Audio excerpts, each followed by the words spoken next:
Hello friends, good morning. चलिए जानते हैं देश और दुनिया की तमाम छोटी बड़ी खबरें, जिसमें सोना चांदी, मौसम और राजनीति से जुड़ी बड़ी खबरें आपको बताएंगे सिर्फ 5 मिनट में। लेकिन उससे पहले वीडियो को लाइक जरूर करें और चैनल पर नए हैं तो चैनल को भी सब्सक्राइब कर लें। तो चलिए वीडियो को स्टार्ट करते हैं। बता दें, केंद्र सरकार ने गुरुवार को एक चौंकाने वाला ऐलान किया। मोदी सरकार अगले महीने संसद का विशेष सत्र बुलाने जा रही, जो 5 दिन तक चलेगा। केंद्रीय संसदीय मंत्री प्रहलाद जोशी ने ट्विटर के जरिए इसका ऐलान किया। मोदी सरकार के इस फैसले के बाद कई तरह के कयास लगाए जा रहे हैं। ये ऐलान तब हुआ जब मुंबई में विपक्षी गठबंधन इंडिया की अहम बैठक गुरुवार और शुक्रवार को हो रही है। लोकसभा चुनाव 2024 से पहले विपक्षी का इंडिया गठबंधन पर मोर्चे पर केंद्र की मोदी सरकार को घेरना चाहता है। कांग्रेस इस गठबंधन की सबसे बड़ी पार्टी है और भारतीय जनता पार्टी की धुर विरोधी भी। कांग्रेस सांसद राहुल गांधी ने बुधवार को कर्नाटक में एक अहम बयान दिया और यहां अपने विजन साझा किया। कर्नाटक की कांग्रेस सरकार ने गृहलक्ष्मी योजना की शुरुआत की है। राहुल का कहना है कि वो इसे पूरे देश में लागू करना चाहते हैं। आखिर क्या है इस योजना जिसे राहुल गांधी लेवल पर पहुंचाना चाहते हैं? 2023 से 24 की पहली तिमाही में भारत की जीडीपी 7.8% बढ़ी। बताया जा रहा है कि कृषि क्षेत्र के बेहतर प्रदर्शन से देश की आर्थिक वृद्धि दर चालू वित्त वर्ष 2023 से 24 के अप्रैल जून तिमाही में 7 से 8% रही। भारत सरकार की मंत्रिमंडलीय नियुक्ति समिति ने बड़ा आदेश जारी करते हुए जया वर्मा सिन्हा को रेलवे बोर्ड के अध्यक्ष और सीईओ का पद सौंप दिया है। जया इस पद पर पहुंचने वाली पहली महिला है। रेलवे बोर्ड के वर्तमान अध्यक्ष अनिल कुमार लाहोटी का कार्यकाल जल्द ही खत्म हो जाएगा। समिति की ओर से जारी किए गए नोटिस के मुताबिक जया वर्मा सिन्हा का कार्यकाल 1 सितंबर 2023 से शुरू हो जाएगा। कांग्रेस नेता राहुल गांधी ने मुंबई में होने वाली विपक्षी गठबंधन की बैठक से पहले गौतम अडानी पर फिर बड़ा हमला बोला है। राहुल गांधी ने कहा, अडानी के खिलाफ दुनिया के 2 बड़े अखबारों ने खुलासा किया है। हम सीए लेकर पहले भी सवाल उठा चुके हैं, लेकिन केंद्र सरकार इस तरफ ध्यान नहीं दे रही है। चीन के खतरनाक इरादों को भांपकर अब अमेरिका भी युद्ध की तैयारी में जुट गया। अमेरिका को लगता है चीन उसके खिलाफ हमले की तैयारी कर रहा है, इसलिए अब अमेरिका ने भी चीन के खिलाफ युद्ध की तैयारी शुरू कर दी। इसके लिए अमेरिका हजारों रोबोट लड़ाके तैयार करवा रहा। इससे चीनी सेना का सर्वनाश हो जाएगा। भारत में होने वाले सभी क्रिकेट मैचों की ब्रॉडकास्टिंग राइट के अधिकार अब किस अन्य चैनल को दे दिए गए हैं? जी हां, जिसके कारण जिन मैचों को अब तक आप स्टार स्पोर्ट पर देखा करते थे, उन मैचों को अब आप किसी अन्य चैनल पर देखेंगे। भारत में क्रिकेट सबसे बड़ा खेल है। करोड़ों फैंस क्रिकेट देखना पसंद करते हैं, जिसके कारण टीम इंडिया के मैचों की ब्रॉडकास्टिंग राइट को लेकर काफ़ी कंपनियों रेस लगा रहती है। इसी बीच भारत में होने वाले सभी क्रिकेट मैचों को ब्रॉडकास्टिंग राइट अब वीओकॉम 18 को दे दिया गया है। ऐसे में इन मैचों को लाइव टीवी पर स्पोर्ट 18 चैनल को मोबाइल पर जियो सिनेमा घर पर देखा जा सकता है। आम आदमी पार्टी के नेताओं की मुश्किलें काम होती हुई दिख रही है। जी हां, आपको बता दें कि दिल्ली मनीष सिसोदिया और सत्येंद्र जैन के बाद अब गोवा के पार्टी प्रमुख अमित पालेकर की पुलिस ने गिरफ्तार कर लिया। उन्हें रोड रेज के एक मामले में पुलिस ने अरेस्ट किया। अब इस घटना को लेकर पालेकर ने कहा कि यह सरकार के उनके खिलाफ गंदी राजनीति का एक हिस्सा है। सुप्रीम कोर्ट में जम्मू कश्मीर से आर्टिकल 370 हटाए जाने के खिलाफ दायर याचिकाकर्ता पर सुनवाई चल रही है। सुप्रीम कोर्ट ने केंद्र सरकार से पूछा है कि जम्मू कश्मीर को राज्य का दर्जा कब मिलेगा और केंद्र शासित प्रदेश में कब चुनाव कराए जाएंगे, जिसका जवाब केंद्र सरकार ने कोर्ट में दिया। सरकार ने अपनी दलीलों में कहा, तारीख स्पष्ट नहीं कर सकते, लेकिन जल्द चुनाव कराए जाएंगे। देश में बरसात का मौसम आते ही डेंगू के मामले भी बढ़ जाते। डेंगू की वजह से सैकड़ों लोगों की जान भी जाती है। इसी बीच सीरम इंस्टीट्यूट के चेयरमैन साइरस पूनावाला ने बड़ा ऐलान किया। साइरस पूनावाला ने कहा, उनकी company serum institute of India 1 साल के भीतर डेंगू की वैक्सीन लेकर आएगी। हरियाणा सरकार ने राष्ट्रीय शिक्षा नीति 2020 के अनुरूप आत्मनिर्भर भारत के लिए अनुसंधान को प्रोत्साहित करने के प्रस्ताव को मंजूरी दे दी। हरियाणा राज्य उच्च शिक्षा परिषद ने हरियाणा में राज्य वित्त पोषित और निजी विश्वविद्यालय के कुलपतियों को पत्र लिखकर प्रस्तावित दिशा निर्देश का पालन करने के लिए कहा है। इस प्रस्ताव में सीएम फेलोशिप, जिसमें विज्ञान, प्रौद्योगिकी, सामाजिक विज्ञान, मानवीय और समस्या समाधान अनुसंधान शामिल है। G20 शिखर सम्मेलन में भारत को आर्थिक क्षेत्र काफी मजबूती मिलने की उम्मीद है। आत्मविश्वास से भरपूर भारतीय उद्योग जगत महामारी से सुरक्षित रूप से उबरने के बाद विश्व स्तर पर अपनी ताकत बढ़ाने की कोशिश कर रहा है। यह बढ़ता आत्मविश्वास भारतीय अर्थव्यवस्था की बढ़ती ताकत को प्रतिबिंबित करता है। केवल 1 दशक में भारत 10वीं सबसे बड़ी अर्थव्यवस्था से अब 5वीं सबसे बड़ी अर्थव्यवस्था बन गया है। 30 अगस्त को हरियाणा के मुख्यमंत्री मनोहर लाल रक्षाबंधन के पावन अवसर पर ग्रामीण चौकीदारों को नायाब तोहफा देते हुए कई अहम घोषणा की। अब चौकीदारों को 11,000 रुपये मानदेय व शेयर, 4,000 रुपये वर्दी भत्ता और 5 साल के बाद साइकिल मिलेगी। इसके अलावा चौकीदारों को 1,000 रुपये लाठी एवं बैटरी के लिए सालाना मिलेंगे।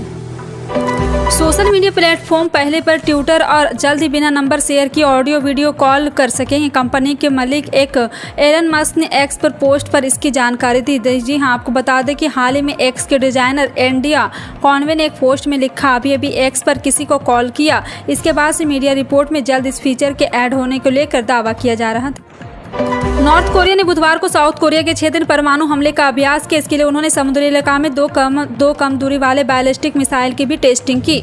ये ड्रिल साउथ कोरिया के कमांड सेंटर एयरफील्ड में की गई। KCNA के हवाले से राइटर्स ने बताया कि युद्धाभ्यास अमेरिका और साउथ कोरिया के युद्धाभ्यास को देखते हुए किया गया।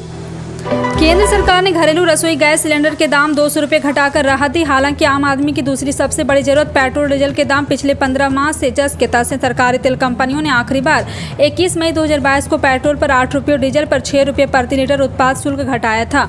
इससे पेट्रोल डीजल के दाम 9.5 रुपये और 7 रुपये कम हो गए। तब कच्चा तेल $109.51 था। इसके बाद जून 2023 में ये 31.57 प्रतिशत गिरकर $75 से नीचे आ गए। लेकिन पेट्रोल डीजल सस्ते नहीं हुए। दिल्ली हाईकोर्ट ने पूर्व CM उमर अब्दुल्ला को आदेश दिया है कि वह अपनी पूर्व पत्नी को भरण पोषण के रूप में हर महीने 1.5 लाख रुपए का भुगतान करे। वहीं बेटे की शिक्षा के लिए वह हर महीने 60,000 रुपये थे। दरअसल उमर और उनकी पत्नी के बीच में बीते कई सालों से रिश्ते खराब चल रहे हैं। बिहार के उप मुख्यमंत्री तेजस्वी यादव ने भारतीय जनता पार्टी पर निशाना साधा। उन्होंने कहा कि विपक्ष का गठबंधन जनता की मांग पर हुआ। जनता की मांग थी कि हम गठबंधन करें और देश में भाई से भाई को लड़ाने वाली ताकतों को उखाड़ फेंके। जनता चाहती कि सभी सरकार को हटाया जाए जो लोकतंत्र के लिए खतरा है, जो लोगों में मतभेद पैदा करे। तेजस्वी यादव ने कहा, हम लोग 2024 के चुनाव के लिए तैयार है। वहीं उन्होंने गैस के दाम कम करने पर कहा, ये जनता को बेवकूफ बनाने वाली बात है। मध्य प्रदेश विधानसभा चुनाव से पहले मुख्यमंत्री शिवराज सिंह चौहान ने प्रदेश की लाडली बहना और जनता की कई सौगातें दी। इन्होंने सौगातों में से एक है रक्षाबंधन के मौके पर बहनों को 450 रुपये के गैस सिलेंडर की सौगात। मुख्यमंत्री शिवराज की अध्यक्षता में गुरुवार को हुई कैबिनेट की बैठक में त्योहारों के सीजन में सस्ते सिलेंडर देने के प्रस्ताव को मंजूरी दे दी गई है। देश के लाखों युवाओं के लिए नौकरी का शानदार मौका सामने आया। मध्य प्रदेश के रेल कॉर्पोरेशन लिमिटेड में नौकरी पाने का अवसर। ऐसे में इच्छुक उम्मीदवार जो मेट्रो रेल में नौकरी करना चाहते हैं वो ऑफिशियल वेबसाइट mpmemetrorail.com पर जाकर अप्लाई कर सकते हैं। साथ ही इस वैकेंसी से जुड़ी सारी डिटेल नोटिफिकेशन में देख सकते हैं। छत्तीसगढ़ में स्वामी आत्मानंद शासकीय उत्कृष्ट अंग्रेजी माध्यम विद्यालय आर्थिक रूप से कमजोर परिवार के लिए काफी कारगर साबित हो रहा है। प्राइवेट स्कूलों की तरह ही इन स्कूलों में अंग्रेजी के माध्यम से उच्च शिक्षा दी जा रही। शिक्षा की क्वालिटी को देखते हुए बड़ी संख्या में अभिभावक अपने बच्चों को यहाँ दाखिला दिला रहे हैं। आजकल फेस्टिव सीजन चल रहा है और इस बीच कई लोगों को एक शहर से दूसरे शहर जाना होता है। ऐसे में सफर अगर ट्रेन से करना हो तो टिकट बुक करना किसी जंग की जीतने से कम नहीं। खास तौर पर ट्रेन का तत्काल टिकट मिलना तो बहुत मुश्किल होता है। हालांकि अब आपको इसके लिए परेशान होने की जरूरत नहीं। अब आप पेटीएम की मदद से कुछ आसान स्टेप को फॉलो करते हुए आसानी से तत्काल टिकट बुक कर सकते हैं। दिल्ली नगर निगम के पार्षदों के भत्ते में 83 गुना से ज्यादा की बढ़ोतरी होने जा रही। सदन में इसके लिए प्रस्ताव को हरी झंडी मिल गई। यानी कि अब दिल्ली MCD के पार्षदों को सदन की बैठक में एक बार शामिल होने पर भत्ते के रूप में 25,000 रुपये मिलेंगे। अभी तक सदन की बैठक में शामिल होने के लिए पार्षदों को 300 रुपये मिला करते थे। शहर में रहने वाले जो परिवार अपने घर का सपना देखते हैं उनके लिए केंद्र सरकार एक नई योजना लेकर आ रही है और उन्हें सस्ती दरों पर सरकार की ओर से लोन मिल सकेगा। 15 अगस्त को प्रधानमंत्री नरेंद्र मोदी के ऐलान के बाद से जनता को इंतजार था कि कब इस स्कीम की तारीख और समय घोषित होगी। केंद्रीय आवास एवं शहरी मामलों के मंत्री हरदीप सिंह पुरी ने कहा कि शहरों में अपना घर खरीदने का सपना पूरा होगा। सोने के रेट में आज गिरावट का दौर नजर आ रहा। सोने में भले ही रेट में ज़्यादा कमी नहीं है पर चांदी के रेट में तो बेतहाशा गिरावट देखी जा रही। कीमत मेटल के रेट में अच्छी गिरावट से आज आपके लिए खरीदारी का मौका बन रहा और गहनों की खरीदारी शुरू करने का अच्छा अवसर बन रहा क्योंकि त्योहारों का सीजन शुरू हो चुका। रक्षाबंधन के मौके पर अगर आप बहन को उपहार देने में चूक गए तो आज सस्ते गहने खरीदने के लिए आपको अवसर मिल रहा है। दशहरा दिवाली त्यौहार के नजदीक आते ही दिल्ली NCR ने पटाखों की बिक्री पर हमेशा के लिए बैन लगाने और ग्रीन पटाखों की ही बिक्री किए जाने की गुहार लगाने वाली याचिका पर सुप्रीम कोर्ट ने केंद्र सरकार से स्टेटस रिपोर्ट दाखिल करने को कहा। सुप्रीम कोर्ट ने साफ कहा कि अपने स्टेटस रिपोर्ट में सरकार इस समय से निपटने के कारगर कानूनी और व्यवहारिक उपाय यानी रेगुलेटरी मैकेनिज्म के बारे में बताए। कोर्ट में जस्टिस AS बोपन्ना और जस्टिस CT रवि कुमार की पीठ अब इस मामले में 13 सितंबर को सुनवाई करेगी। बीजेपी अपनी दूसरी लिस्ट में 28 से 30 उम्मीदवार के नाम की घोषणा कर सकती है। माना जा रहा है कि 1 सितंबर को होने जा रही है बैठक में दूसरी लिस्ट को लेकर आखिरी स्तर की चर्चा की जाएगी। इसके बाद अमित शाह दिल्ली लौटकर वहां केंद्रीय चुनाव समिति बैठक में हिस्सा लेकर 2 या 3 सितंबर को लिस्ट जारी कर सकते हैं। बता दें भारतीय जनता पार्टी के विधानसभा उम्मीदवार की पहली सूची के बाद अब छत्तीसगढ़ में फिर सियासी सुगबुगाहट शुरू हो गई। सूत्रों के हवाले से पता चला केंद्रीय गृह मंत्री अमित शाह 1 सितंबर को फिर से राजधानी रायपुर का दौरा करने वाले हैं। लोकसभा चुनाव की तैयारियां तेज हो गई। बुधवार को निर्वाचन से जुड़े अधिकारियों ने मोहल्लागंज स्थित ईवीएम भंडार गृह का निरीक्षण किया। उन्होंने बताया कि 11 सितंबर से ईवीएम व वीवीपैट की फर्स्ट लेवल चेकिंग की जाएगी। M3 मॉडल ईवीएम व वीवीपैट की FLC में राजनीतिक दलों के प्रतिनिधि भी मौजूद रहेंगे। पूरी प्रक्रिया में चुनाव आयोग के अधिकारी वेबकास्टिंग से जुड़ेंगे। उप जिला निर्वाचन अधिकारी डॉक्टर सुबी सिंह ने संबंधित अधिकारियों को वेबकास्टिंग की तैयारियां करने का निर्देश दिया। उत्तर प्रदेश से मानसून की सक्रियता कम होने के साथ मौसम में उमस का प्रभाव ज्यादा देखने को मिल रहा है। प्रदेश में बीते 48 घंटे में कहीं भी तेज बारिश नहीं हुई। आंशिक रूप से बादल छाए रहने के साथ हल्की से मध्यम बारिश हुई।